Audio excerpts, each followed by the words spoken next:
হঠাৎ করে কেঁপে উঠল ইরানের মাটি। ২০ জুন বিকেলে যখন ইরান ইসরায়েলের উত্তেজনা তুঙ্গে, ঠিক তখনই ইরানের উত্তরাঞ্চলীয় সেমনান শহরের দক্ষিণ পশ্চিমে অনুভূত হল ৫.১ মাত্রার ভূমিকম্প।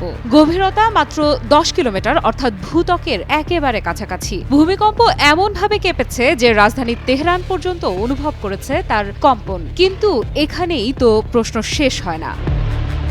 এই ভূমিকম্প ঘটেছে ফোর্দো পারমাণবিক স্থাপনার খুব কাছাকাছি, যেটি ইরানের সবচেয়ে গুরুত্বপূর্ণ এবং আলোচিত পারমাণবিক কেন্দ্রগুলোর একটি, যেটি একসময় গোপনে পরিচালিত হতো এবং আজও যার নিরাপত্তা ঘিরে আন্তর্জাতিক মহলে বিতর্ক রয়েছে। এবং তখনই জন্ম দিচ্ছে এক ভয়ঙ্কর সন্দেহ, এই ভূকম্পন কি সত্যিই প্রকৃতির খেলা, নাকি ভেতরে চলছে কোনো গোপন পারমাণবিক পরীক্ষা, গুজব নাকি আংশিক সত্য।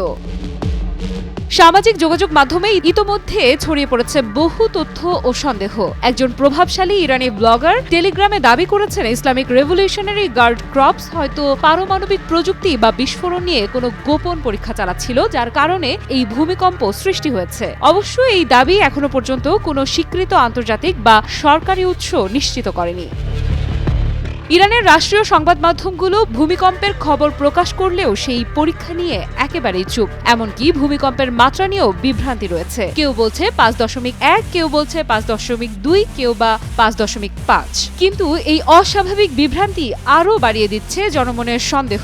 যুক্তরাষ্ট্রের ভূতাত্ত্বিক জরিপ সংস্থা USGS বলছে কম্পনের উৎপত্তি স্থল ছিল ভূমি থেকে মাত্র ১০ কিলোমিটার গভীরে এবং কেন্দ্রস্থল ছিল সেমনান শহরের ২৩৩ কিলোমিটার পূর্বে। এই গভীরতা ও মাত্রা সাধারণত নিম্ন তীব্রতার ভূমিকম্পের মধ্যে পড়ে, কিন্তু এর সময়, স্থান এবং পারমাণবিক কেন্দ্রের কাছাকাছি অবস্থান অনেক প্রশ্নের জন্ম দেয়।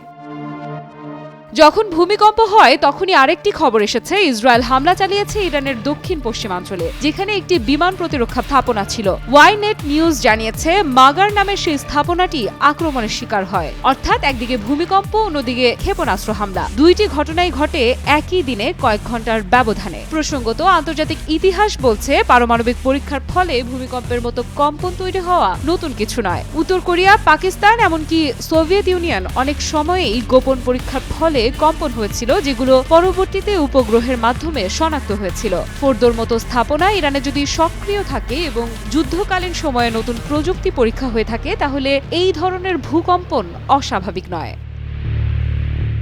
আফরিদা ইফরাত, নিউজ 24।